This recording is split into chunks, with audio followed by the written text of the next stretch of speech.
Well, hello and welcome to the Unstoppable Mompreneurs Telesummit, where as a mompreneur, you can discover the habits, strategies, and insider secrets to overcoming any obstacle and earn an amazing income doing what you love. And we are honored to have as our guest today, Libby Gill. Libby is the former head of communications and public relations for Sony, Universal, and Turner Broadcasting. She is also the brain, the branding brain, that is, the branding brain behind the launch of the Dr. Phil show. Libby is now CEO of the LA-based Libby Gill and Company, an executive coaching and consulting firm. She guides emerging and established leaders of organizations including Cisco, Disney, Ernst & Young, Intel, Microsoft, Warner Brothers, and many more define their brands and accelerate their careers.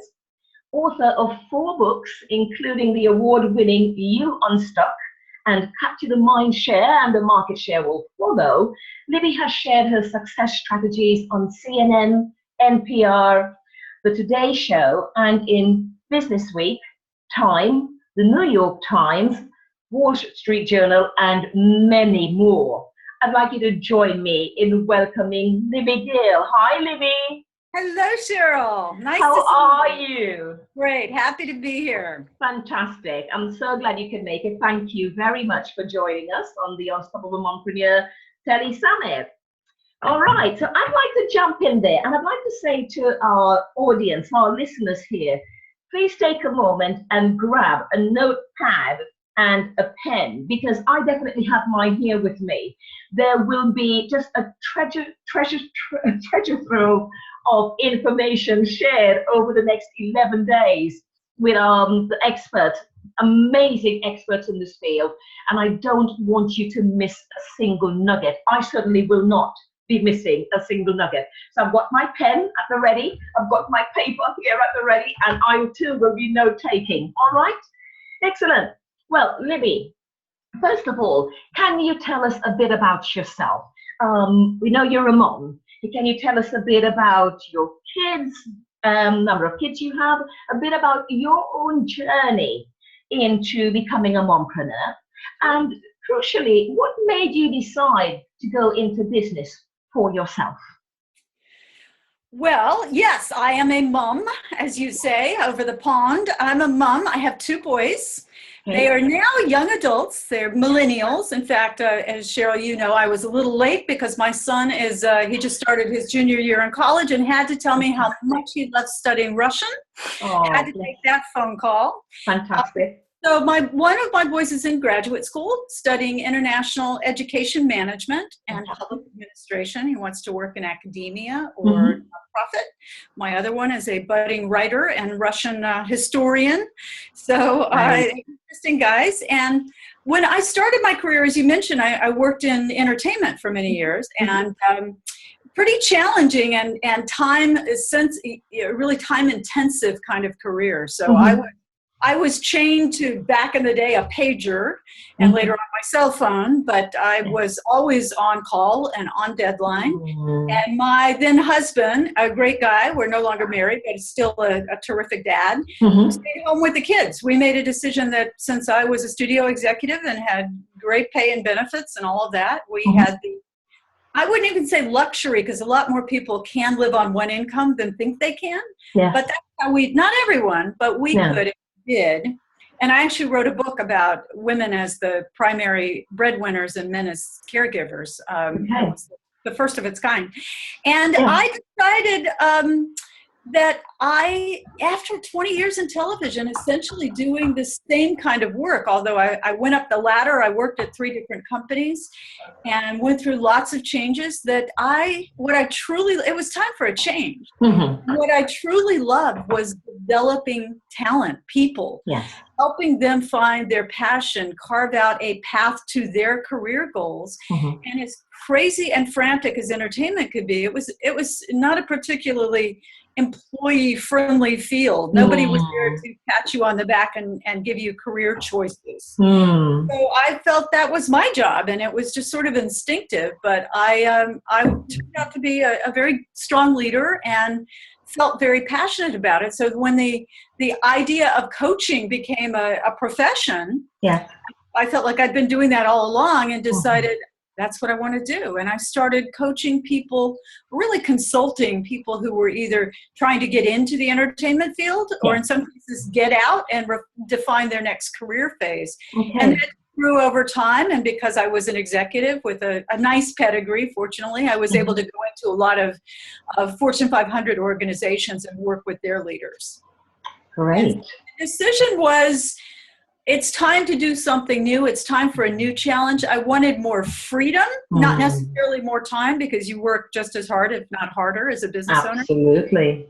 But you get to call the shots. Yes. And my boys, who love to torture me, said, "Mom, we don't need you at home now." You know, they were by then. I was like, "Oh, yes, you do." So it was, for me, it gave me much more flexibility and freedom, not only to do the kind of work that was meaningful to me, but to carve out time with my family. And we are intrepid travelers, my two boys and me, and we have gone from Stockholm to Bhutan together. And that's our thing. So it allows me to do that as well. Fantastic. And I think it's that time freedom piece that is so much of a calling, such a big draw for many moms who decide to go into business for themselves. And just as we're doing now, Cheryl, there's the ability to work remotely. Absolutely. I mean, certainly some jobs call for, if you're a surgeon, you better be face to face. But so many jobs you can, as long as you've got a cell phone and a laptop, you're good to go. And there are clients I must meet with or that feel I need to meet with them face to face, but more and more I can work remotely, which gives even another level of freedom. Fantastic. Well, thanks for sharing that, Libby.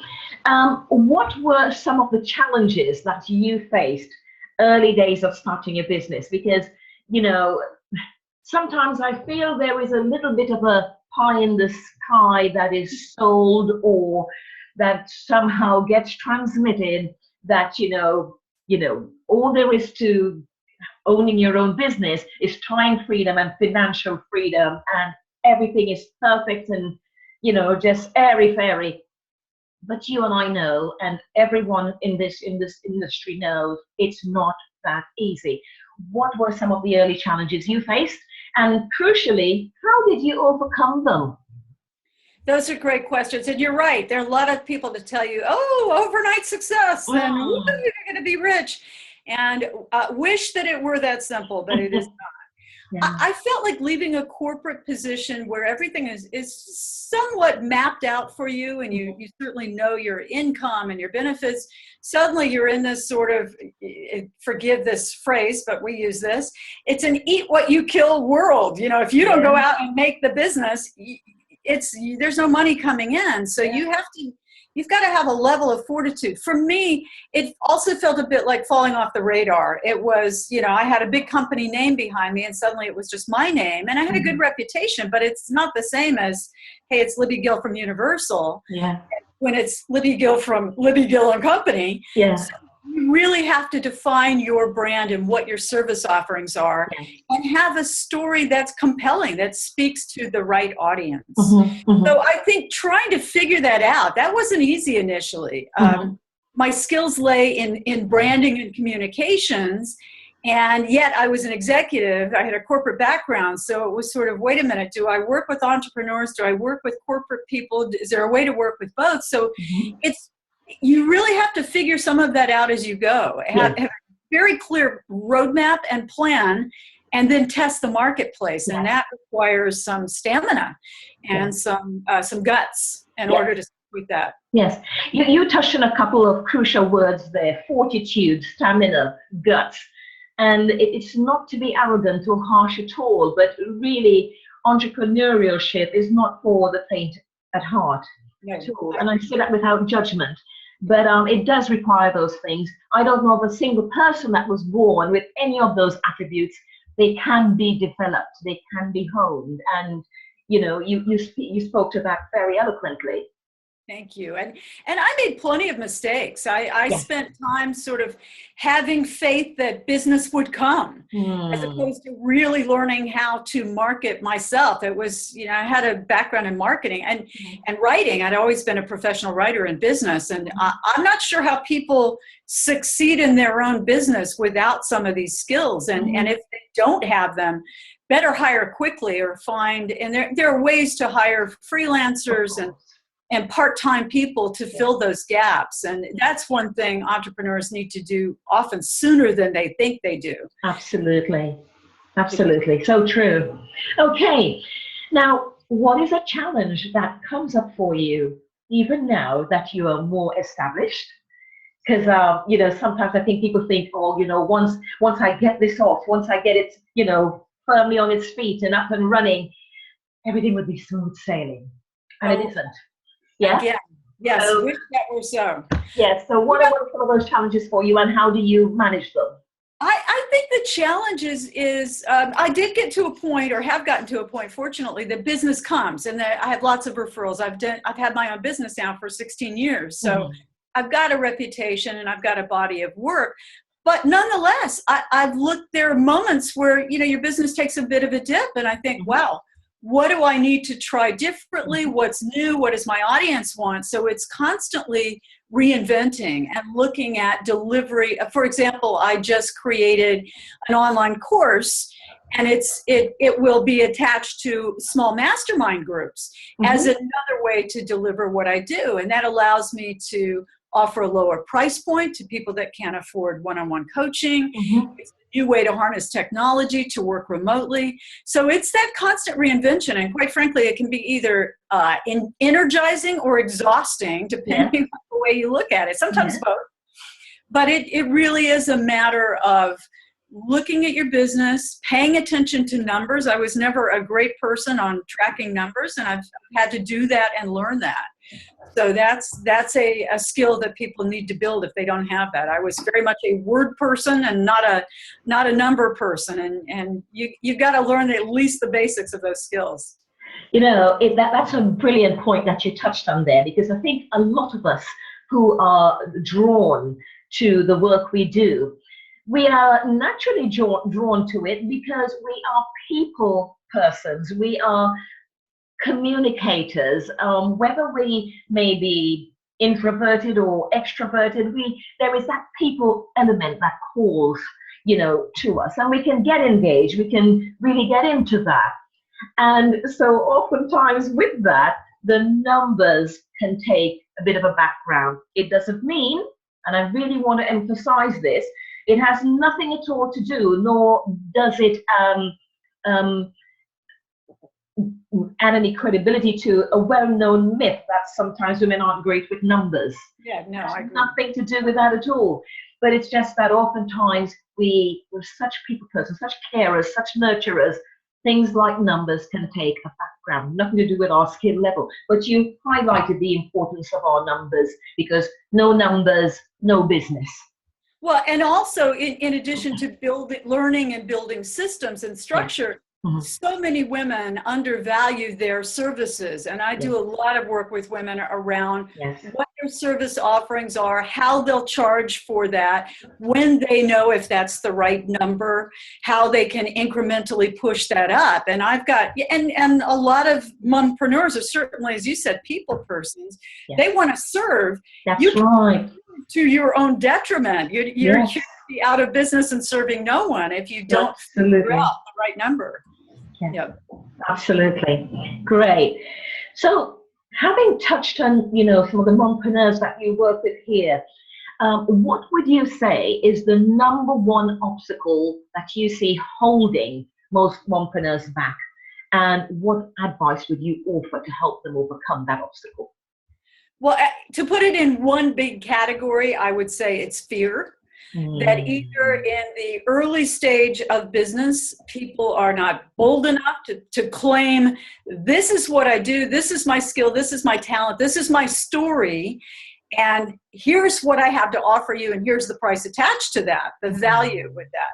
So that's one thing that I think people can be, it's really hard for people to cross that divide of understanding what the value of their business is and how it stacks up in the landscape of other entrepreneurs, because understanding that we all have competition, even though what we do may be so different and so specialized, it doesn't matter, because competition can be inertia, it can be money, it can be all of these things that make somebody think, well, I'd like to do that, but I'm not going to right now. So you've got to figure out, how do I become I've got to have it, as opposed to, gee, that would be nice. And sometimes we're afraid to be bold enough, to be strong enough, to be, as some people feel, pushy or salesy. And we've got to get past that. Yes, yes. And would you say it's a host of limiting beliefs? I know it's a terminology that sounds so cliche these days, but it is still true. It's a host of limiting beliefs from, I would say, prior to birth till now, that holds a lot of mompreneurs back. Well, and one thing I do as a coach is help people find, it is a host of reasons, and all of those insecurities, bad experience, whatever we've rolled into one. And in fact, that's why I wrote my book, You Unstuck, because some of my clients with a little guidance could just soar, and others were so earthbound and so stuck, it took much more convincing. And I always tell people, the first sale is to yourself. You've got to buy it before anybody else will. But getting people to find, in that big sort of morass of limiting assumptions, what is that one core limiting belief you have about yourself? And for some people, it's, gee, I never finished college, therefore, how could I be that valuable? Or, I'm not sure I'm smart enough, or whatever it is. And I've had people drill down back to, had somebody tell me, it was heartbreaking. In third grade, her teacher said, you're not quite as dumb as you look. And I thought, oh, first of all, for a teacher to say that to a child. And this woman, it stuck with her forever that, gee, it was sort of meant to be a left-handed compliment of, you're really smart, but nobody knows it. And this was a woman who went on to great heights in a huge company. But there was this little nagging, gee, do I really know my stuff? Is it the other people that bring the value, or am I good enough? And once you drill down to, what is it that stops me? And then reframe it as, hey, you know what? And there are tons of people in entertainment that didn't go to college versus all the people that went to Yale and Harvard. And, I had a young man that worked for me who was just fabulous and got to being a vice president of our international group and had never graduated. And he was so scared for anybody to know that. And all I had to do was say, wait a minute, you're a vice president of international public relations for a major media company. You've done this on your own, very little guidance, lots of drive and ambition and smarts. You've learned the skills. What does that tell you? Your lack of college education, does it matter? And he said, well, when you frame it that way, when you look at it that way, maybe not. I said, no, this is an asset and not a liability. So turn that thinking around. Absolutely. That requires discipline, because our default is to go back to that same old voice in our head, whether it's us or our mother or whoever implanted that message. We've got to turn it around and keep turning it around. Absolutely. And keep turning it around, because that's crucial as well. It's not a one-off.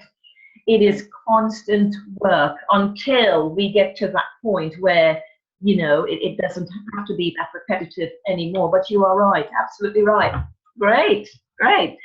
So, question here. This comes up time and time again from women that I speak with. Do you believe, Libby, that anyone or any mom can become a truly successful mompreneur? I do not.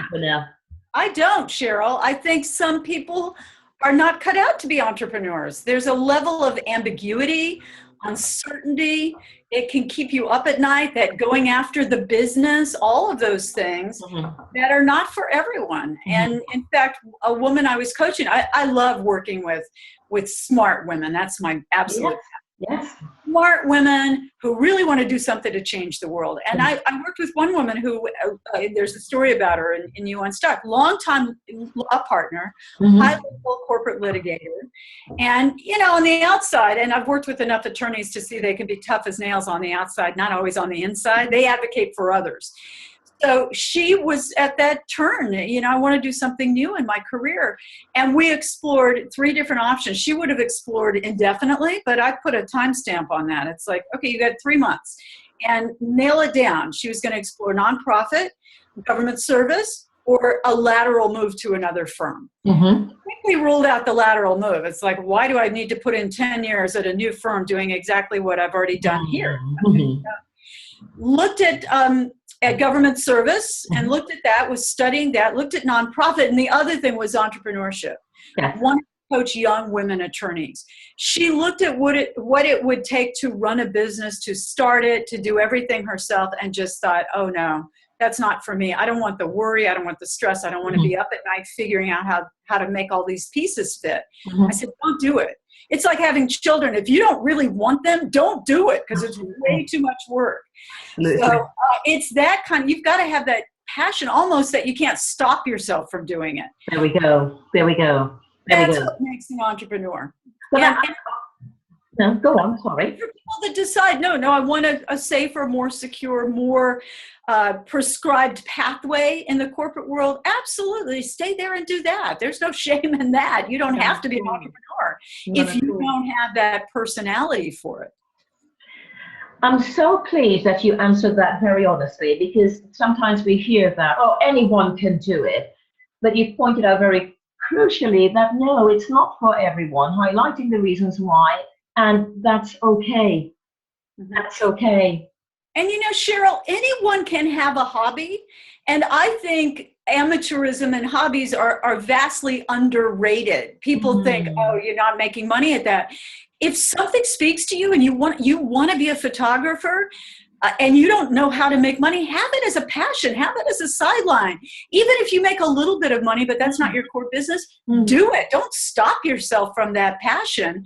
But if you're not cut out to make it that your business and your livelihood, don't, because it comes with, it's fraught with peril. There are lots of Yes.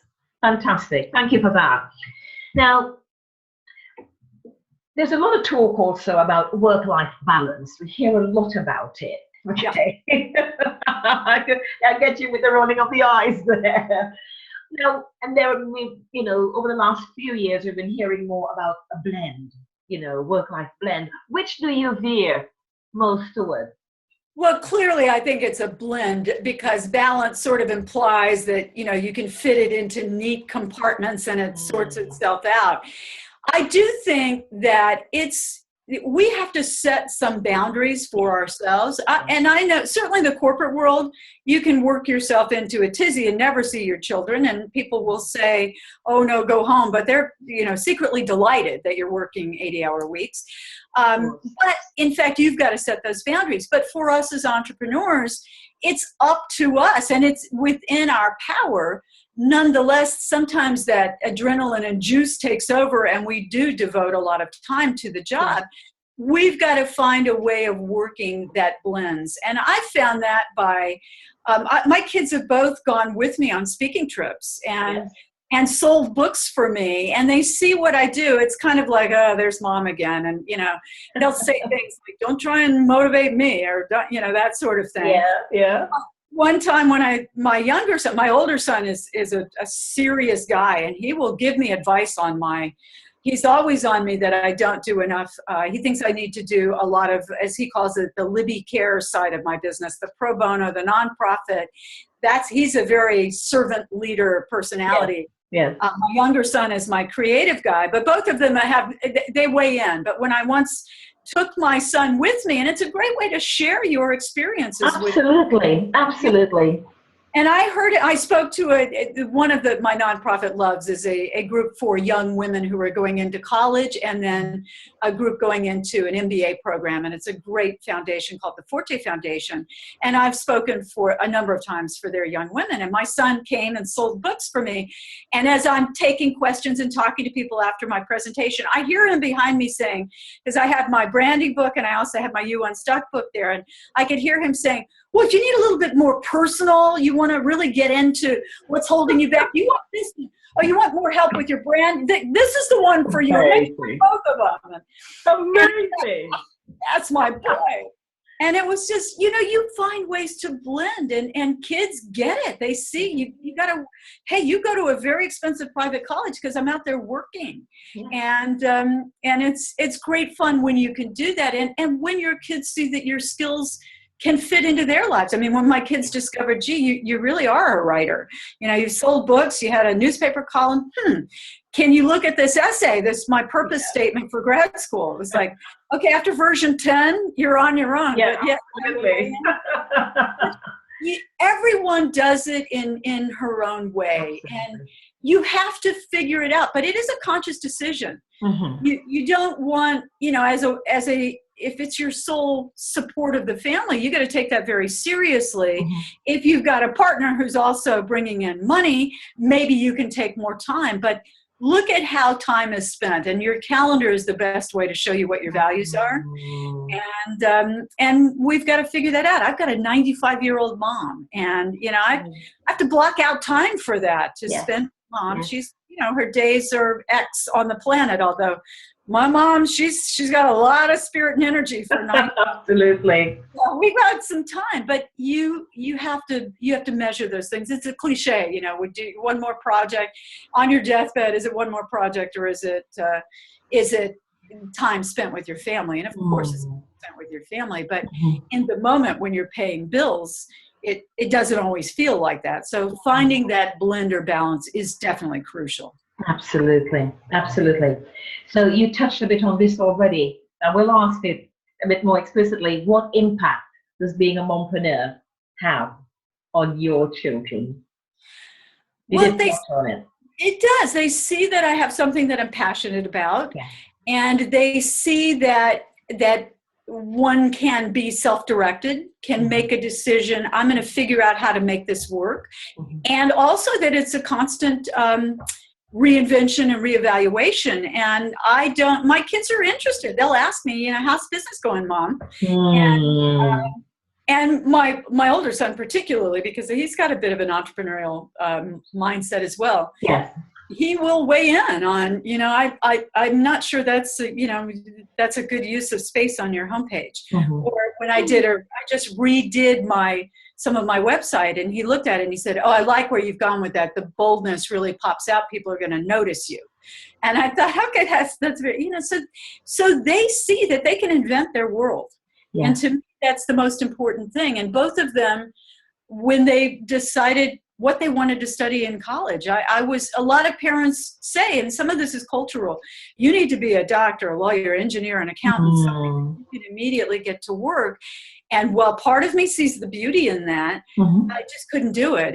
If you want to study Russian history and creative writing, go for it. You've got to do that. You'll have to figure out how to carve your way in the world after that. But this is your time to shine and to find out what gets you excited. And that's what they're both doing. So I hope I've given them that. I'm sure you have. It's interesting, because I look at us mompreneurs, and I really do believe that our kids are watching. Even our 7-year-old daughter, she is most definitely watching, most definitely involved, wants to know about the Telesummit, and who am I talking with now. Right. And even doing, I don't know if she came in on yours and we were having a pre-chat, she sort of sneak in and give a little wave there. And even things like, selecting my photos for one social media platform or another, or the banner to use on my Telesummit, she made that selection. So I think that's great. Absolutely, very much in there. She actually sees herself, carrying on Finessence after I have retired. I don't know who told her, I plan on retiring anytime soon, but she sees herself as, taking on the helm there. But it's lovely. It's lovely. It is. Fantastic. Okay, so we're down to the final question here, Libby. What would you say is the number one habit, the number one strategy, and the number one insider secret that have enabled you to achieve and sustain the success you now enjoy?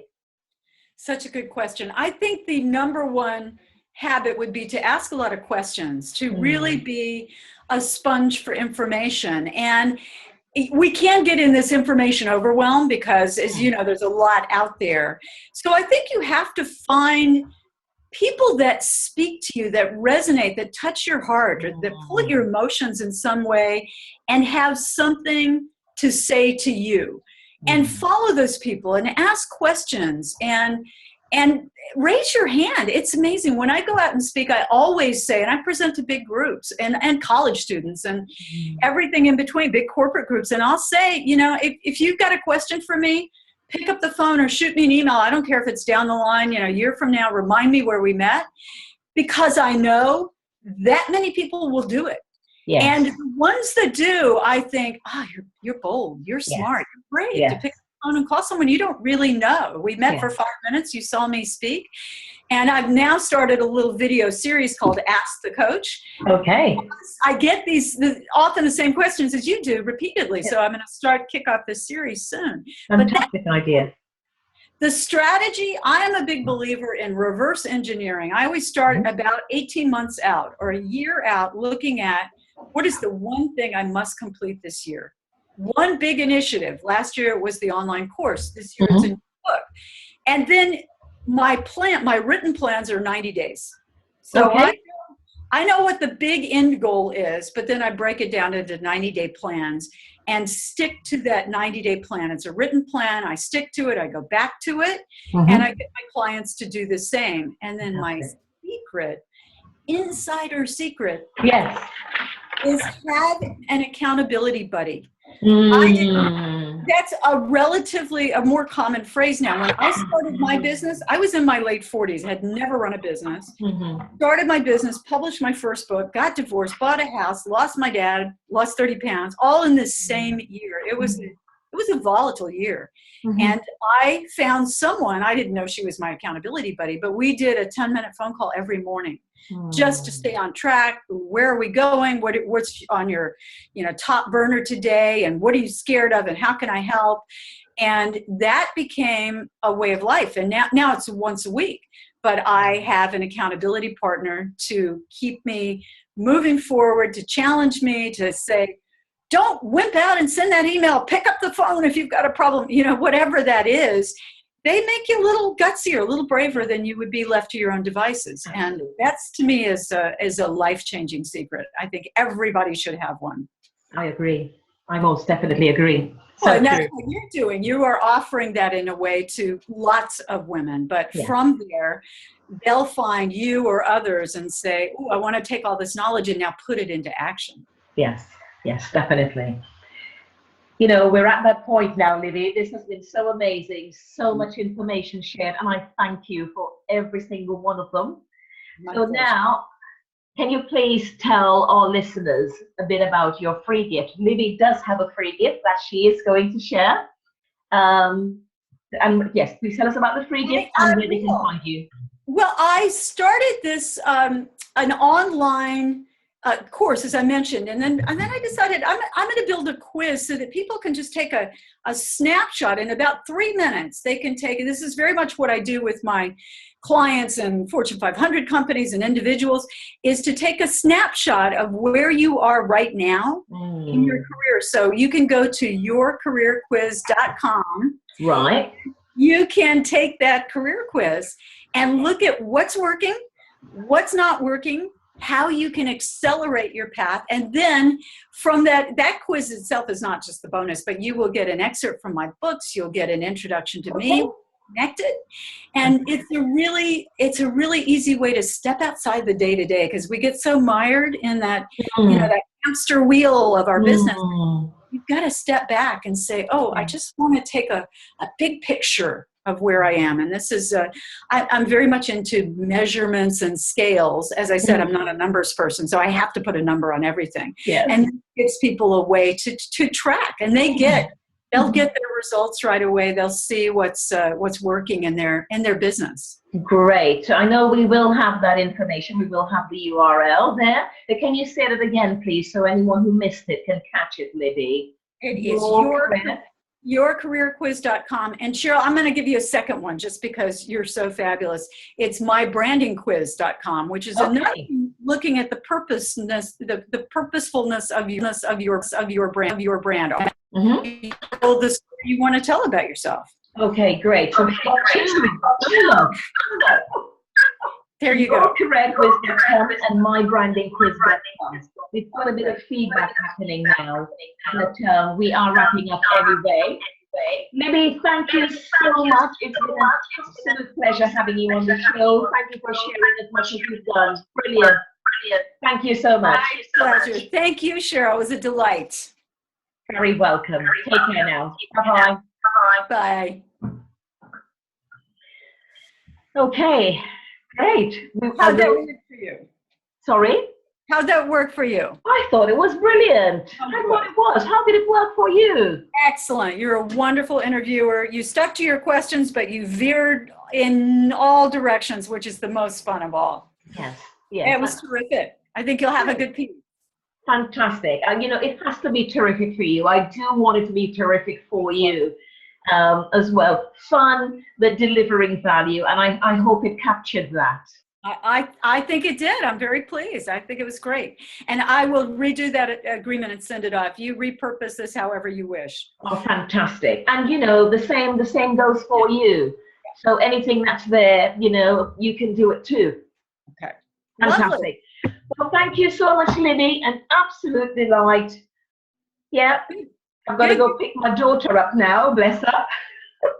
How many kids do you have? The daughter? Just the daughter. Yes. I have a stepson. He's much older. My husband's son. He's 27 this year, in a couple of months' time, and he lives in London, grown adult, doing his own thing. A lovely young man. Truly lovely young man. And where are you? Fantastic big brother. Sorry. Where are you? We're in Northampton. We're just about an hour north of London. Depends on which end of London you're. An hour's north of North London. Right.